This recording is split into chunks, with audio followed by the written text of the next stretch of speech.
Hello, everyone. So the topic for today's video is the second in this series on narcissistic fathers. And today's comment is, I had to enter into my father's world if I wanted to connect with him as a child. Do you resonate with this? I mean, does this relate to you? So let's take a pause here at the start of this video, and I invite you now just to cast your mind back to childhood. Perhaps you want to go to your family home. And if you had more than one, your mind will pick the one that's right for you. And now that you're there, I want you just to ask yourself these questions. Was your father present? And I mean really present. Or was he in his own world?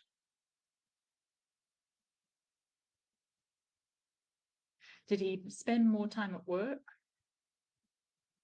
Or lots of time in his shed? Did he take time out of his day regularly to play with you or to talk to you from a young age?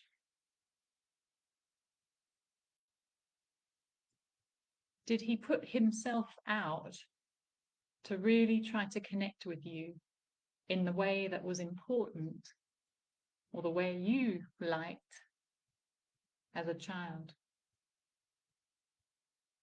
Was he able to sacrifice his own needs, preferences, time, in order to put your preferences first?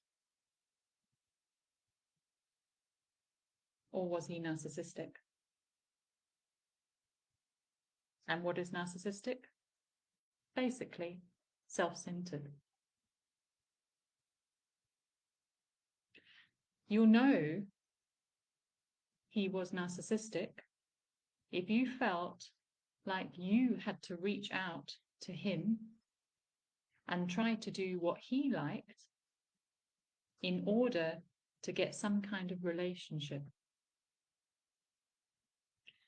You had to go to him and you had to try to enter into his world because he never made the effort to do this for you. In fact, he wasn't interested at all in your world, only in his own. And this is so painful for a child. You see, they believe, as a result, that they have to find ways to make themselves interesting or noticed. And you can see the toxic pattern starting here. And a common way that they try to get themselves seen and noticed or make themselves interesting is to abandon their own interests, their own preferences, their own needs and desires. They abandon themselves, actually, their own personality, and they try to take on the desires, preferences, likes of the parent so that they can get a connection, some kind of connection. They can get some time with dad so that they can feel loved. But they learn that I am not lovable just as I am. I've got to adapt myself to be like somebody else. I've got to take on their world and abandon my own. And many children will fawn, and this is a trauma response, one of the four ways of responding to trauma. Fawning is to pretend that you like it. So these children will say, oh, I love helping daddy fix the car. If it's a daughter, she may say something like that, when really underneath it, she doesn't really give a toss about cars, but she gets to spend some time with her dad, who loves fixing cars, and so there she gets some semblance of a connection.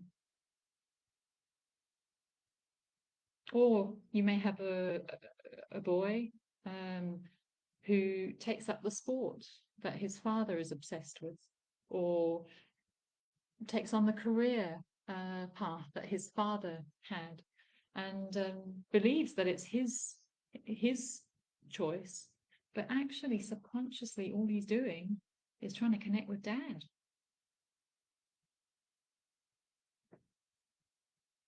And what an awful blueprint this sets up. It's interesting also, you know, the subtleties of this self-conscious, self-centeredness of the narcissistic father. It can play out in things like, you know, just think back to when your father, if he did play with you, did he play things that he liked? Because quite often, the times when the children look back and adults look back and they remember, you know, dad playing this or doing that, it was things that he really liked, not the things he didn't. Or he may have sort of treated you to a holiday or something like that because it worked for him. He needed a holiday and wanted some company. Or he may have treated you to some activity or some training, but it wasn't what you liked, it was what he liked. And these parents, these narcissistic fathers, they more than likely will put their own work and gratification in their work uh, way above being a father. You know, they often find great satisfaction in their work, and they will make that their priority under the guise of providing for the family sometimes.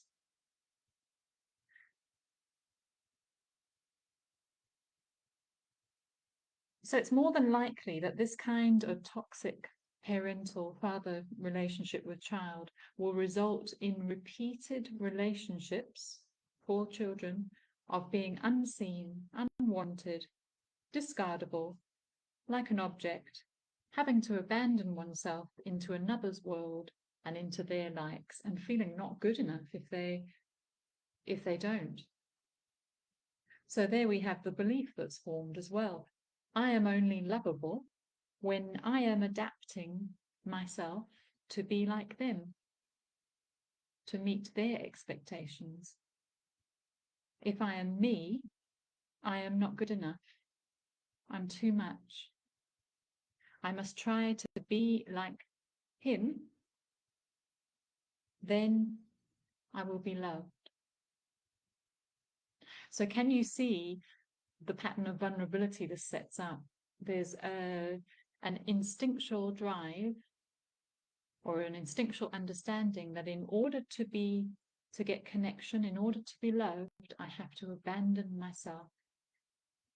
I must abandon my feelings. Those are not wanted. Those are a burden. I must adapt my preferences, and I must place somebody else's visions and dreams and needs. I must take them on as my own. Then I'll be happy. And of course, it's a recipe for disaster because you learn to cut off from yourself. You've abandoned yourself, and then you repeatedly find others who will threaten to abandon you or actually abandon you. So how selfish, how self-centered these narcissistic fathers are, and what deeply wounding effect they have on their children. We have to break this pattern. We have to break this cycle of abuse, self-centered parenting. And where does that begin? Well, it begins in each one of us going in and breaking the abuse there. And when I say abuse, it's those negative beliefs, those lies about yourself that continue to abuse you today. So if you are wanting to take some action look no further. Book in with me and let's get started. If you're watching this on YouTube, please like, share, and subscribe. Thanks again for all the comments. Please keep them coming. You know, we're all learning so much from everything that everyone shares. I learn so much from my clients. Um, so thank you again, and I shall see you tomorrow for another video on the narcissistic father. Take care, everybody. Bye now.